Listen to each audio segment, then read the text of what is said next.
Give us another 10 seconds or so as more attendees filter in.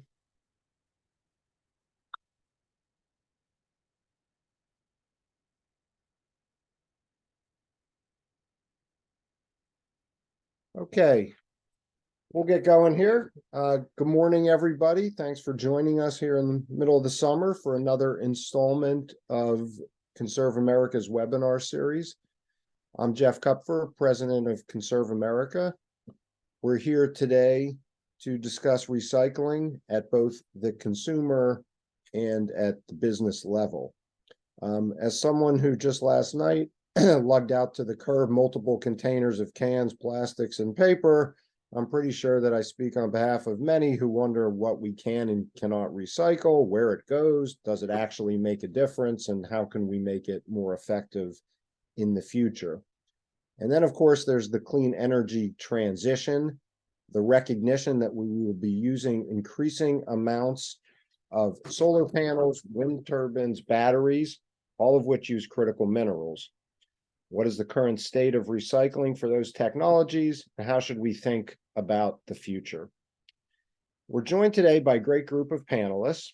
First, I'm going to have a short dialogue with Hannah Flagere, who recently graduated from Carnegie Mellon University's Heinz School of Public Policy and wrote a paper, Renewable Energy and Battery Waste Management in the US, which we at ConservAmerica will be releasing later in the day.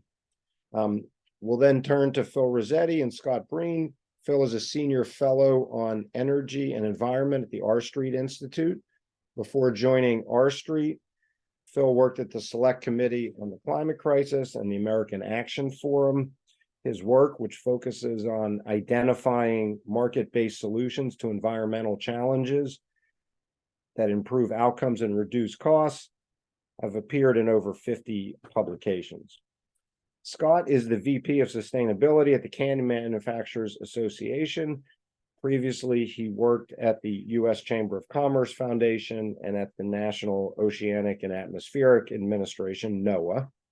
He's also the creator and co-host of the podcast Sustainability Defined, which reaches thousands of listeners across all 50 states and more than 100 countries. And we'll have Scott put in a separate plug for his podcast a little bit later in the webinar. Before we start, I just want to say a word about our organization. ConservAmerica is a nonprofit dedicated to developing and promoting market-based solutions to our energy, environmental, and conservation challenges. We've been around for a few decades, and in the last few years have reinvigorated ourselves to help drive policy debates towards more meaningful and impactful solutions.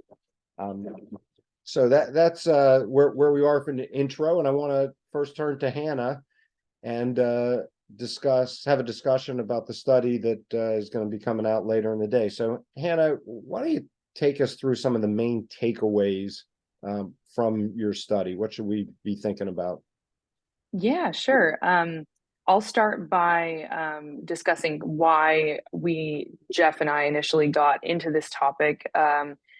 Many of you or some of you may have heard that with the renewable energy transition and how quickly we're building wind turbines, solar panels, and expected to be putting electric vehicles on the road, that there's going to be huge waste volumes as these products reach their end of life. So that kind of sparked our interest, and we thought, I wonder how well prepared, especially the United States, is to handle these waste volumes. So the first really interesting takeaway from the study is that the waste volumes weren't that big a deal, which was sort of a bummer. We're like, man, that would be a really great driver to get more of these products recycled. But to give you an idea, so for solar panels, they've estimated that there will be 8 million tons of solar waste cumulatively in the world by 2030. And that number is 0.36% of all global waste generated in a single year, and that was the year 2021 that I'm basing that calculation off of. So very small percentage, and it is roughly the same story for wind turbines and electric vehicle batteries, the largest lithium batteries that will be reaching their end of life and needing to be recycled as well. So that was takeaway number one: is the waste volumes are not as big a shock value or as the media might be making them out to be. And then the next takeaway is downcycling versus recycling. So a lot of solar panels, a lot of the materials used in solar panels can't actually be reused in solar panels in say a next generation of solar panels. So they would instead be downcycled. And it's the same for wind turbines. You can't recycle the blades, you have to downcycle them. And then the last takeaway I would say is that across the board for all three technologies, batteries, wind turbines, and solar panels, the recycling effort really needs to be driven by the economics. So what we're hoping to get out of the materials that we want to get out of these need to be useful in society tomorrow, and not just being recycled to keep them out of landfills or to put a green stamp on the whole life cycle process of renewable energy. And just to take us quickly, kind of what the current state of recycling for those technologies is in the US right now. Sure.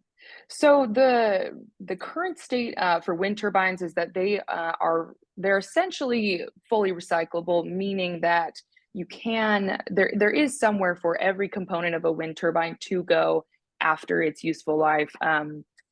And there's not really any technological barriers to recycling wind turbines, or I guess I should say downcycling wind turbines.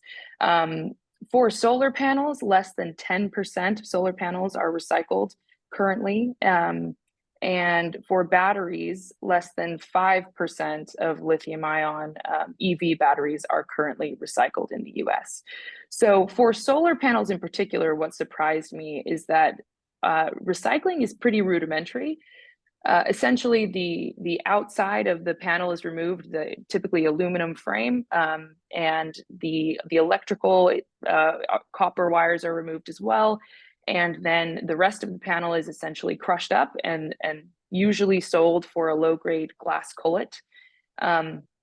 This was an interesting statistic too. It usually costs anywhere from $15 to $45 to recycle a solar panel, and you can, with today's methods, generate $3 of economic value per solar panel. So it's not a very compelling business case at the moment. And I talked to somebody at the SEIA, Robert Nicholson, kind of the governing body of solar in the United States at the moment.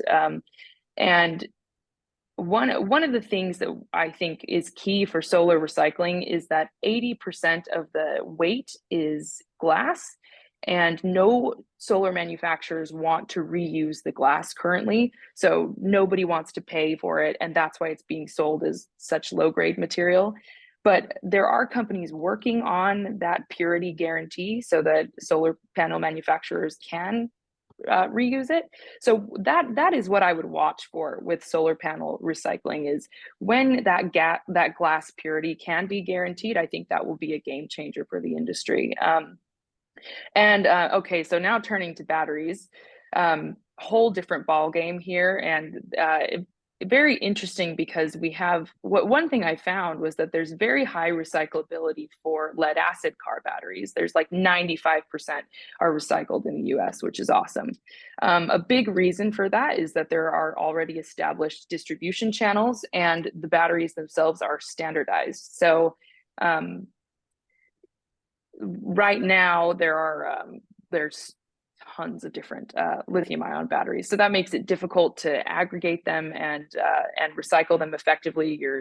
You've got lots of different electrolytes that you combine together, which when you do that, it makes the separation more difficult. And another surprising thing is that lithium ion batteries are also in sort of a rudimentary state at the moment, although there are methods to directly recycle, not just downcycle, or sort of do a classic separation where you distill out separate materials and use a lot of heat and energy to do that. There is a method called the direct method being developed right now, where you can essentially take out a lithium ion battery cathode, treat it, and then use it in a brand new battery and have it work just like new. So that's where the science is going. But the current state of it is really that batteries are being lightly disassembled, mostly crushed up, and a lot of them are actually being shipped to China to finish that process, because China is just so dominant in this industry. It has the United States right now has 10% of the recycling capacity that China does. So a lot of batteries are being shipped out, and they over there to have that material separation happen, and they also have the refining capacity for a lot of critical minerals in China, which we don't have as much in the U.S. So that's another reason why. And Okay. yeah, so that's kind of state of play for the three there. Okay, well, no, that's great, and appreciate you laying that out there, Hannah. And I guess just to sort of wrap things up quickly, and there's a section in the paper that talks about some policy ideas and everything else going forward. But you talked earlier about the economics being such a driver for recycling. So just in kind of summary, are there one or two policy considerations that the paper lays out that folks should think about moving forward? Absolutely. I'll focus here on the battery side, because I think what we're going to see going forward is that the demand for renewables is so high, and there are a couple of minerals that are not projected to be mined in sufficient quantities to meet this demand. So three that come to mind are copper, lithium, and cobalt. So lithium and cobalt are two major ones for batteries, obviously. So as those materials get more expensive, raw materials, we're going to see a greater need for recycled materials, and that will play a major part in the economic situation. I would say the thing that we want to be thinking about now, though, is how hard do we want it to be to go through a landfill and fish this stuff out, because that'll only add to the cost of getting the recycled material when we need it the most. And then I'll just throw this graphic up really quick, if that's okay. This is if you can see this here, what we're dealing with China. They have an enormous demand in comparison to the US. So if we're not thinking about having access to these critical minerals now, recycling being one way that we can do that, there's going to be a future where China just says, sorry, we have too many buyers here, so we can't ship them overseas to you guys. And that'll just be how it goes down. So I think that the economics will certainly get more competitive in the future, just because of material demand and what our mining situation is. So what I would be thinking about now in terms of policy is distribution channels for lithium ion batteries. I think I made the argument before that with solar panels, the glass purity is really going to drive the economics there, and we can have a conversation about recycling at that point. I think for now, the conversation around EV batteries really has to do with setting legislation up so people know who has the responsibility over the battery at the end of life, and that will make it a lot cheaper for companies that have the capability to recycle to get their hands on the batteries and then do the process to get the end materials. Great. Okay. Thanks, Hannah. Very much appreciated. I'll put in a plug for the paper that will be coming out later today. We'll be releasing. It'll be available on our website, and hope everyone has an opportunity to read it. And thanks for giving us the overview, Hannah, and for putting it all together. Absolutely. Yeah. Thanks for giving me a little bit of time. And as you know, I'm in Australia, so it's 11:45 p.m. I'm going to go to bed. And thanks so much for having me. All right. I'll listen to the rest of it tomorrow, though. I am really eager to hear what you have to say, Scott and Philip. So looking forward to it. Thank you. That was great. Thanks, Hannah. Thanks, everybody. Well, okay.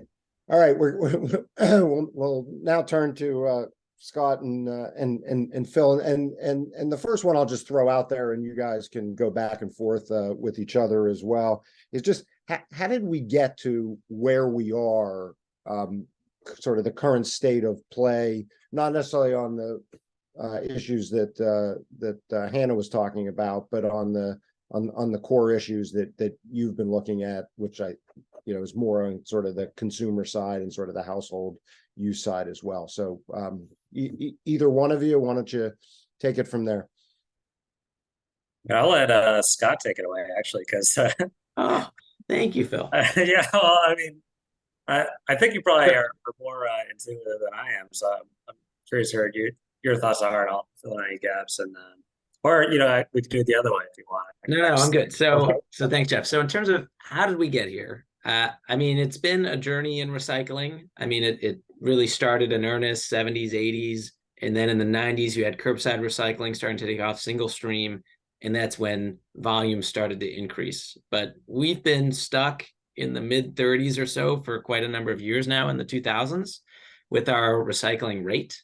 And there's a number of reasons we've been stuck. I mean, one is that there hasn't been that notable increase in convenience of how you recycle and access to recycling. So things have been stagnant there.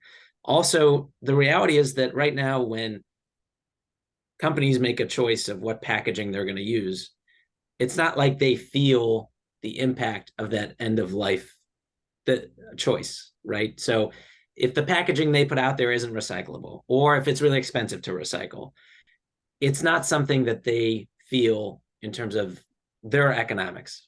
But that is starting to change in the sense that consumers are getting more sophisticated and saying, hey, if this thing isn't recyclable, or if I've heard that this thing is very expensive to recycle, or it's not worth it to recycle, I'm not going to buy it. I don't want to deal with that packaging. It's like a negative thing for me, so I'm not going to do it. But then there's also now the spread of extended producer responsibility. So this is more common in Europe and elsewhere. It's in 4 states now. It's just passed in 4 states in the past couple of years. And this is shifting the cost for the end-of-life management of these products to the companies, the ones making the choice of what to use.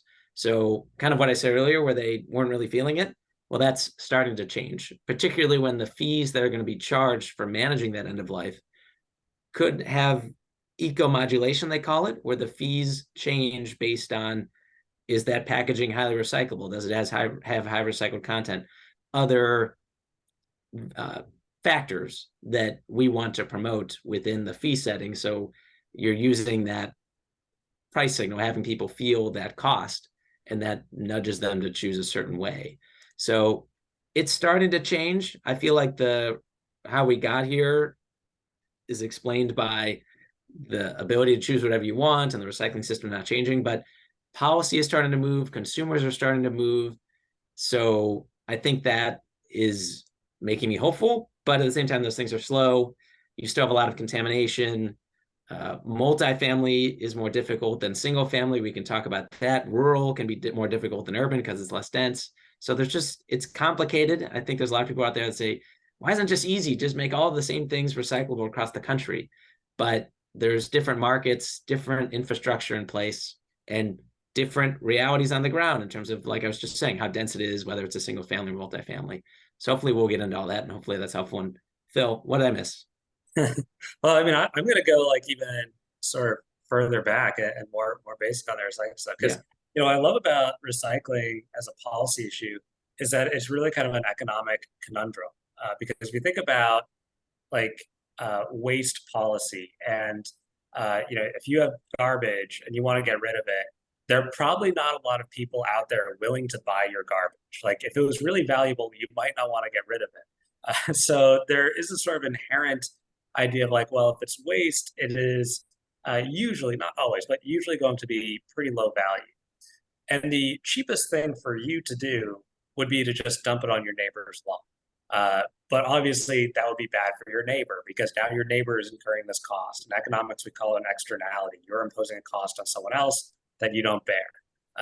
So it's like, okay, this externality requires some sort of government mandate to say, you can't dump on your neighbor's yard, you have to dispose of the waste in this manner. And, that's well and good, but it also has its kind of limits. And what we see in the recycling space is, as Scott alluded to, and Hannah, a lot of the materials actually do have value. So we want to see kind of markets come up to make this flourish where you have a material reclamation, because if you're just throwing away things that actually have value, but there just isn't a process in place to extract that value, then there is kind of an economic loss associated. Like I got my iPhone here. It's estimated to have like $150 or more worth of like actual materials and components in it. But there aren't really good ways of extracting that in a way that costs less than what you're getting out of it. So there is that component to it. So there's this there must be some sort of process in place to do it for waste management. And then we think about what actually like can drive efficient waste management. That's going to come down to markets. The fact that price signals aren't at work in like garbage and waste means that we don't have that sort of functional component. And what we see is in places where you do have market mechanisms for recycling, where you have like what we call a deposit refund system. You pay like a fee when you get a beverage can, and then you get the fee refunded to you and you deposit it back.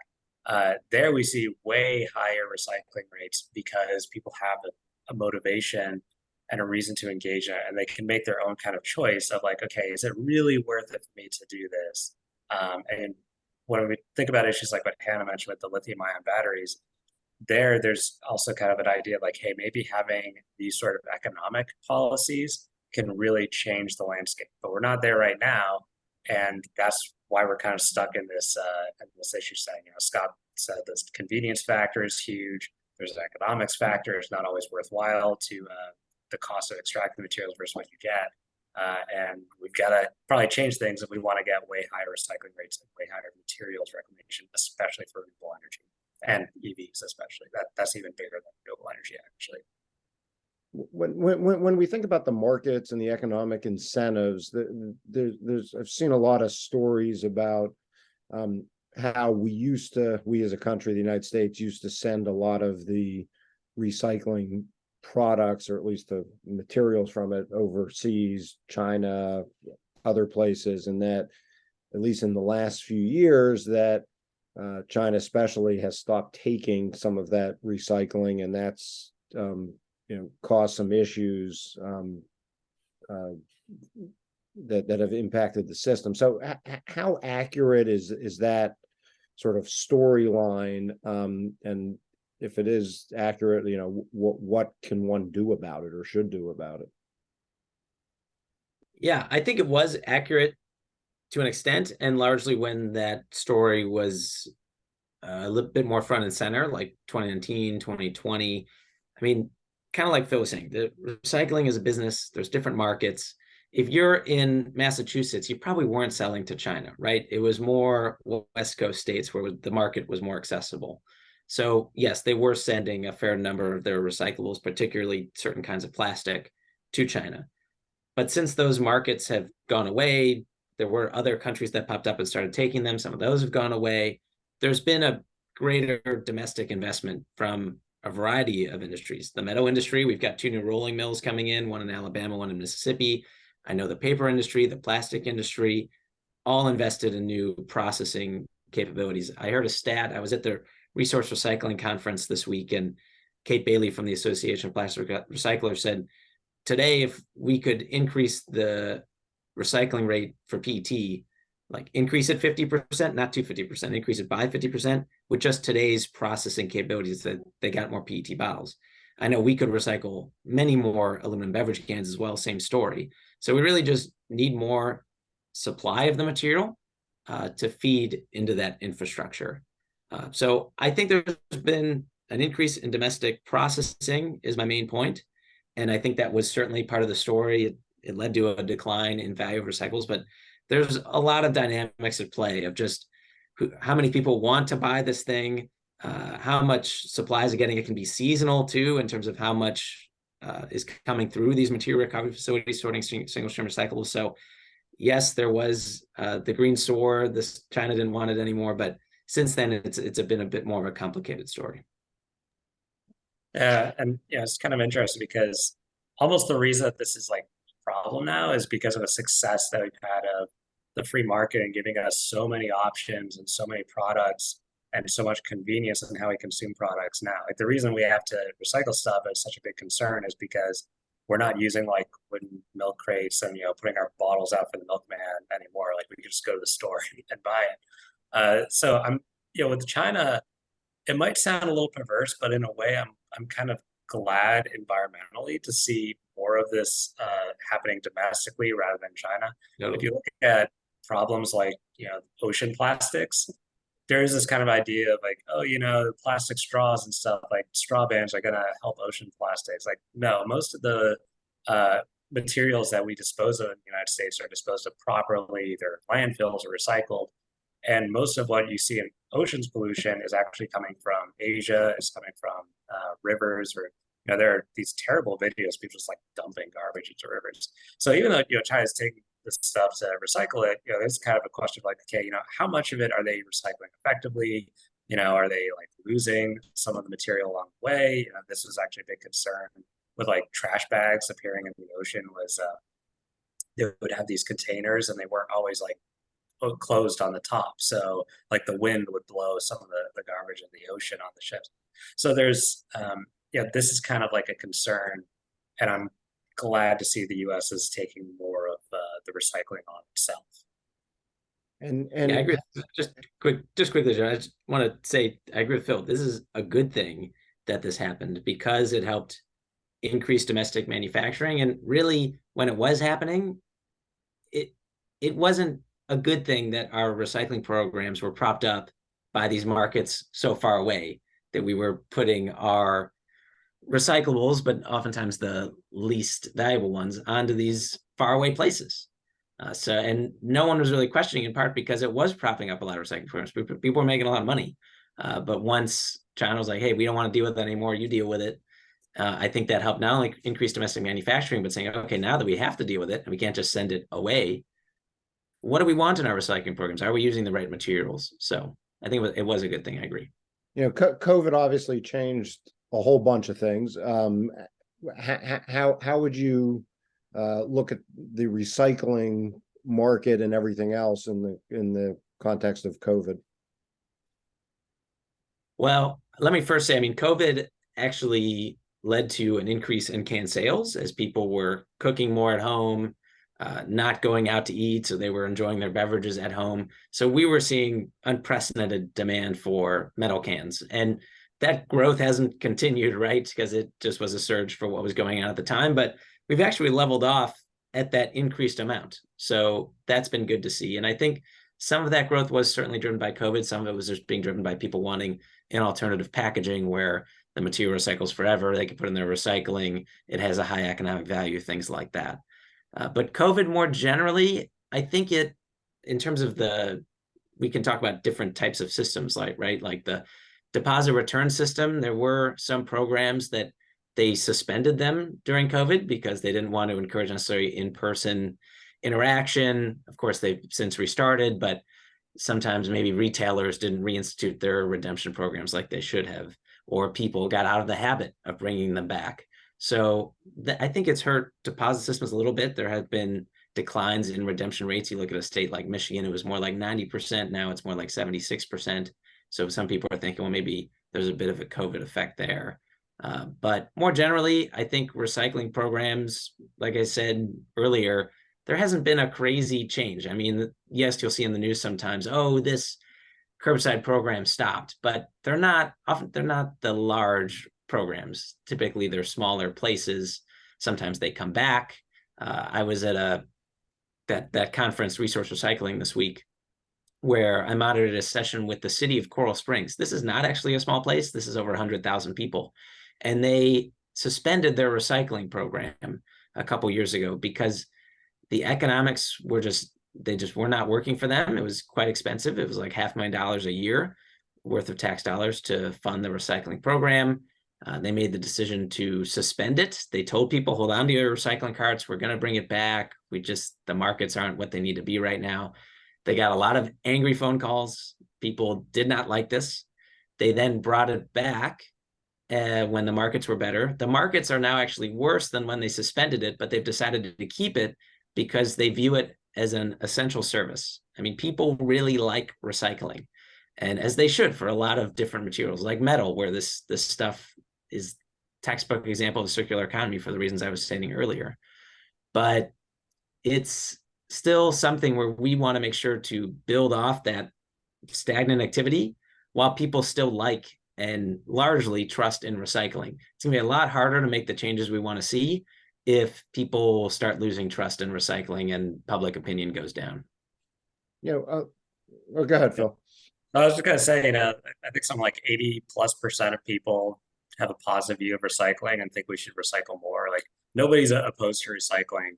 And I think that's what's been really interesting is from a sort of like purely fiscal perspective, some people are like, oh, these programs cost more than just landfilling, and why don't we do that? And the answer is because people value the environmental outcomes from recycling. And COVID put a lot of strain on it. It also, shifted a lot of the demand to different, resources. Also, like e-waste. A lot of people buying computers and stuff. That definitely changes the dynamic, but it also kind of creates more of a demand in a way from this like public policy perspective, even if the markets aren't always in sync with that. Along those lines, I mean, when you're talking about aluminum cans, I think it's pretty straightforward. What that they'll get recycled. I mean, you're not making a decision about does this go in the regular trash or recycling. Right. There's no resin codes. Yeah. When you get into plastics and other containers and everything else, I think regular people are always wondering, hey, what do I do here? So is that, do you see that as a problem? And if so, what are the things that need to happen or should happen to try to address it? Yeah, no, it's definitely a problem. I mean, I think the proliferation and types of materials, you mainly saw it in plastic. I mean, it wasn't for fun. They were innovating. They were trying to meet certain needs. But the reality is some of these kinds of plastics, like when you look at the resin code, they mean different kinds of plastic. And number 7 is just miscellaneous. It's like, that's almost certainly not going to get recycled. It's like, because you need like materials together, you need them clean, and then that helps you sell it for more money. And it also makes it easier to recycle. And the nice thing with metal cans is that they're, like you said, you don't need to think about whether it can be recycled because most every recycling program takes metal cans because they're easy to separate and they're worth a lot of money. And that's kind of key. So steel food cans, magnet, pick them off easily. Aluminum beverage cans, eddy currents. I can explain how those work if anyone's interested in the Q&A, but easy to sort. They're particularly aluminum beverage cans, one of the most valuable commodities in the recycling program. We did some research a couple of years ago that found it oftentimes like a third of the revenue comes from just aluminum beverage cans and then steel food cans on top of that. So I think part of what we need to do is to really push these brands. It can be through a market signal for EPR. It can be from consumers saying, hey, this is what I want, through reaching out or just their own purchasing decisions of I want packaging that works in today's recycling system and that is not just recycled a couple times, has a high value, and turns into something that can be recycled at the end of its useful life. So 93% of recycled aluminum beverage cans become new cans, and we recycle 90,000 aluminum beverage cans a minute in this country. So I think the shift toward those types of materials will help, but also there's a lot of talk now about labeling, particularly for those products where it is a bit more confusing. And what do we allow the chasing arrows on? And is chasing arrows even the right thing? Has it sort of lost its credibility because of what it's being put on these days? So in California, there's been a labeling law. There's other states that have it or are considering it. And there might even be, I think, some national legislation around labeling. And the FTC, the Federal Trade Commission, is looking at its green guides. This is something that's updated every 7, 8, 9 years. And they are looking at the definition of recyclable. What can have that tri-arrows and does it need a qualified claim or can it just put the tri-arrows on there? So that is something to watch as well. Phil, I know you're not necessarily a huge fan of, extensive, top-down government action. So how do you look at kind of, the government role in, especially this kind of confusion about what can be recycled and what shouldn't be, and what's appropriate there? Now I've got my R Street mug here that says freedom is my second favorite F word. So, that's kind of the R Street position. Yeah. But, this gets back to the core question of, is there a normally functioning market for waste streams without government policy? And the answer to that is no. So I look at, kind of getting back to this other question, like, all right, plastics and kind of these other things in the waste stream, what we see is that there are sort of more efficient dynamics, and especially with the aluminum cans, it's very easy to sort, but they're also very valuable. So when you think about like, okay, you could have a pretty well-functioning market that would steer things into these high valuable materials that are easy to recycle. But because, as Scott pointed out, the end consumer doesn't really like bear the cost of it, or really the producer doesn't have any kind of incentive to shift to that, that's not going to happen. So if you had a mandate, you might get that, but I don't really like mandates because mandates also entail a cost. The producers have to shift to that. They're going to incur some higher cost, and that's going to get passed on to consumers, and it's overall less efficient.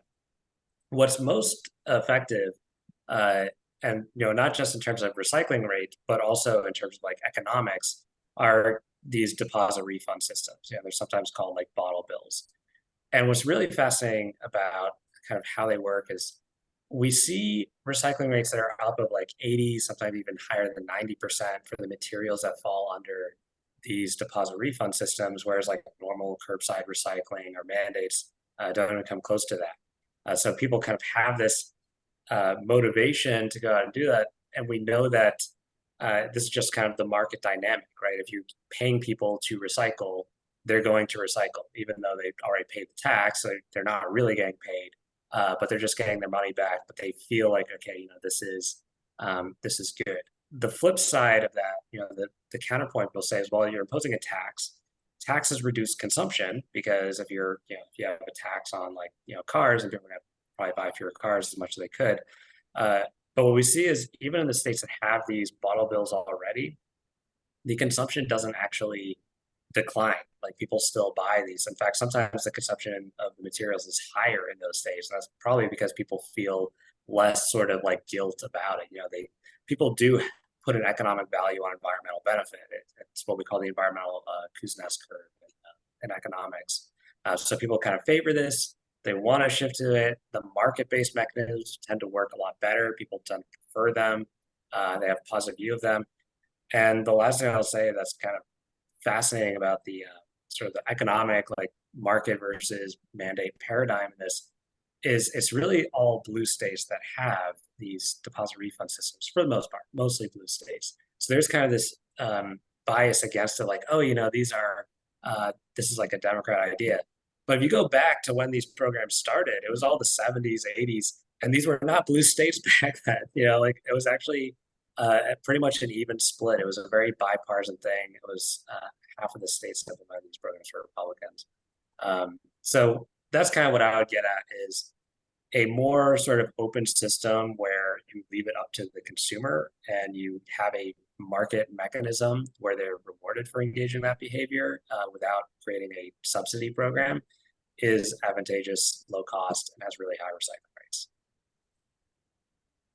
Phil, I want to come back to the some of the bottle bills, but just before we do that in line of thinking about materials and everything and the designs of products, we got a question from one of the attendees about how policy can maybe, if at all, guide the design of materials that can be used in recycling, or you were talking about your iPhone before. Is there a government role? Does either one of you see a government role in that in that framework? I mean, I would say what I think the government role should be is to do something like what we see with the bottle bill for the beverage container industry into other components. So like right now, there isn't something like that for iPhone. So like very few phones are actually recycled. Apple has kind of been open about the fact that they want to encourage more recycling because they know that there's value and they want to have better systems for recycling. I don't remember the stat off the top of my head, but like I think the average like household has like 5 unused phones like in it or something. Like people just don't recycle their phones and they don't really get rid of them either. We see this with like a lot of e-waste, so computers and these other components. But this also could apply to things like electric vehicles, where recycling those batteries are really important, but people don't always have a kind of like easy way of recycling a car. For example, you're going to trade it in. So having this kind of idea of like, okay, if you pay like $500 when you buy an EV, and then you get the $500 back when you as long as you're sending it to a dealer that's able to recycle and reclaim the battery, that creates a motivation for people to say, hey, I'm going to engage in this type of behavior rather than other ways of disposing of these larger valued commodities. And even with the renewables, like the wind turbines, they use a lot of neodymium, which is a critical rare earth mineral. It's used in magnets. And we got to get that out because it's really hard to find sources of neodymium. And that's kind of an example where even at these levels, you can say, hey, this is the way government should engage in this, is having a tax that's refunded when you recycle, and not just saying, hey, you must recycle, or we're going to have like a part of the EPA dedicated to investigating if you're recycling correctly or something. The market is a better mechanism to do that than the mandate or the intrusion. Yeah.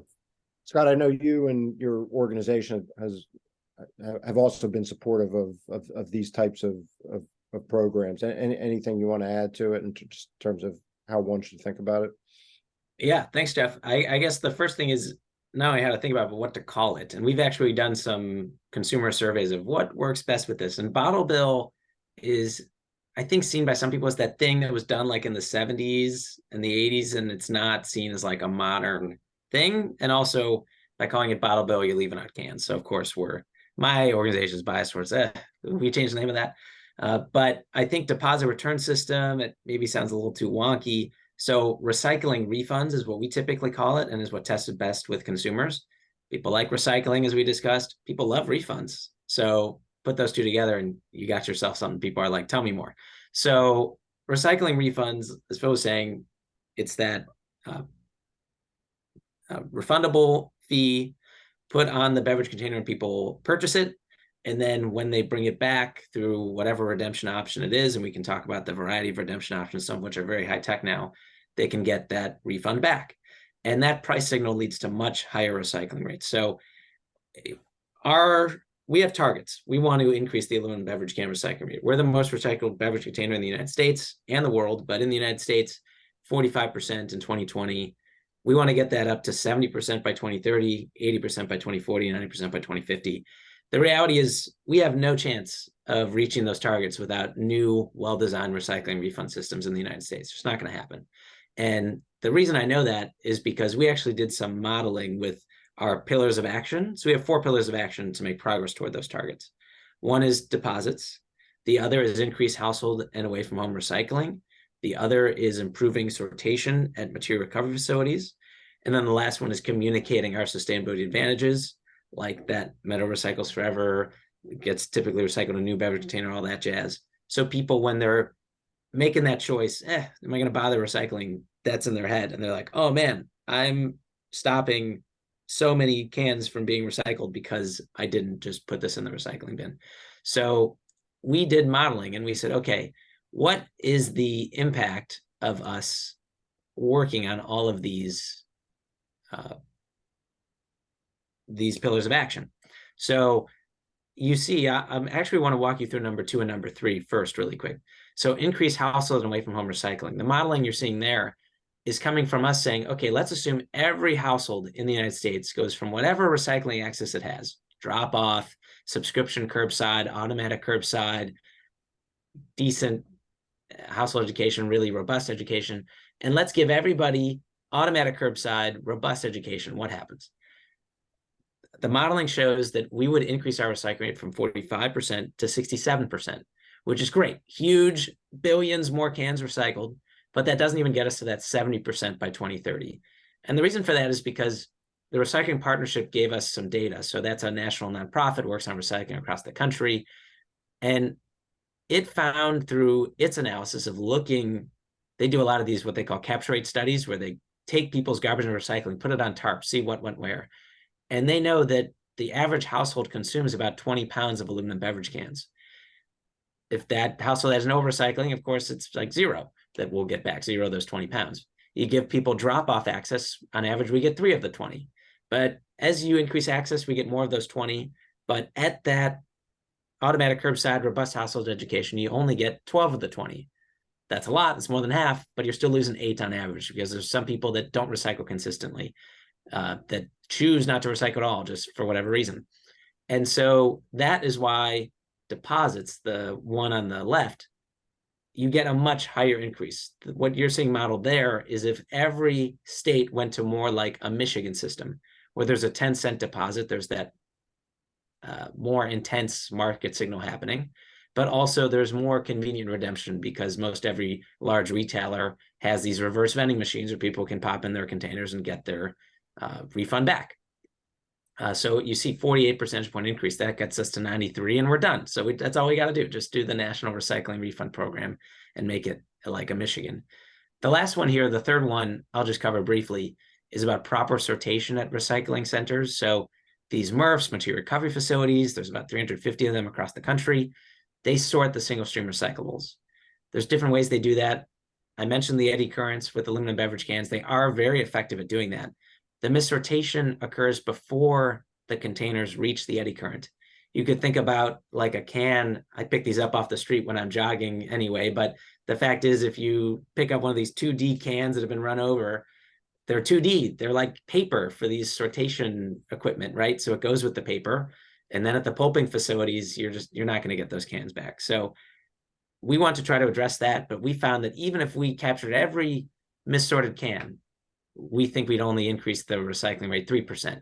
That's 3.5 billion cans. That's a lot, but that really meaningful moving the needle, that's what everyone wants to know. How do you move the needle? Recycling refunds is how to do it. And what's cool is that just quickly, a couple more things here. This slide shows you the average recycling rate for each container sold with a deposit versus sold without a deposit. And it's just a stark difference. This is not model data. This is data from looking at the states that have a deposit versus those that don't, and the containers sold within each, right? So that explains that market jump in the recycling rate that's possible that I showed on the last one. And then lastly, this is why I love talking about this issue, and I appreciate working for an industry where we can be on offense around this, is that not only would our recycling rate go up, we'd meet our targets and we feel good about that, but we'd also feel good about, and this is not just for cans, this is for all the beverage containers, if we had that 90% redemption rate, it's like taking more than 2 million cars off the road, we'd create over 155,000 jobs, and we'd get a heck of a lot of material back worth billions of dollars, creating resilient, secure domestic supply chains, increase our national security, particularly around a critical material like aluminum. So there's something for everybody with this policy. All right. Thank you, Scott. And the slides were helpful there. Appreciate it. I want to, in the couple minutes we have left, I just want to turn to a related issue, which I don't have to tell both of you who operate in the Washington, D.C. political environment that we are a polarized political system nowadays.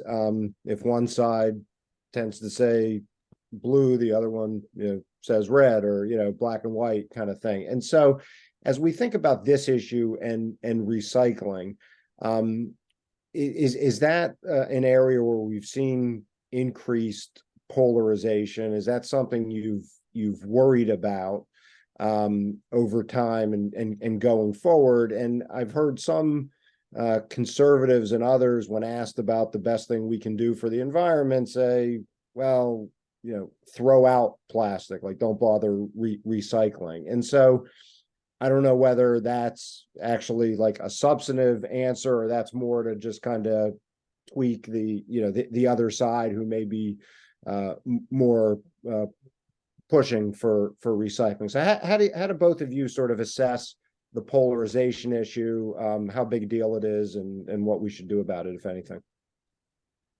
Yeah, so it's a little interesting because everyone that I talk to is like pro recycling, and obviously, or I should say, but we do talk to more Republican offices that Democrat ones, and and I think this has actually come up more with the Republican offices because I think they're more interested in finding novel ways of improving the recycling. And I think a lot of the Democrats kind of think that they've already figured it out, where you just like mandate recycling and people will do it. And that's created kind of an interesting dynamic where, Republicans want to do more. They want better policies, but they also don't want to, stick to kind of like a government expansion type of program, which is really hard to do in waste management because waste is inherently something that the government manages, right? As Scott mentioned, like, and these programs weren't economical, people still wanted to pay for them because they view it as kind of this essential function of government. I've heard, that people do like tend to like the idea of a more market-based policy, like the recycling refund. Is that where we're going, Scott? Sorry, or I guess I'll go with that. Or deposit refund system, recycling refund, whatever you want to call it. That tends to be kind of like, okay, this does work better, but because there aren't many states that are like currently red, except for I think like Iowa, that have those systems, there is kind of like, oh, does this really work? Is it really kind of consistent with, our sort of ideas? So you do see that where it is just kind of like people want to point to peers that they respect that are already doing these things. And the fact that recycling has been more of a thing in blue states has, I think, made it harder to expand the discussion. But generally, the economics and the policy tend to shake out in a very kind of more market limited government way as a preferential way of dealing with this stuff. Yeah, I agree.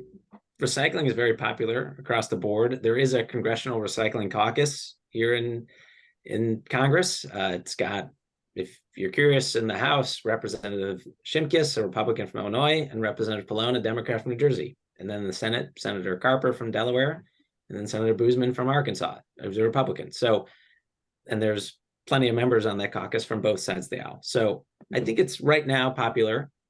And that, again, I think is a reason to try to improve it so that people don't get fed up with it being stagnant, fed up with some of the confusion.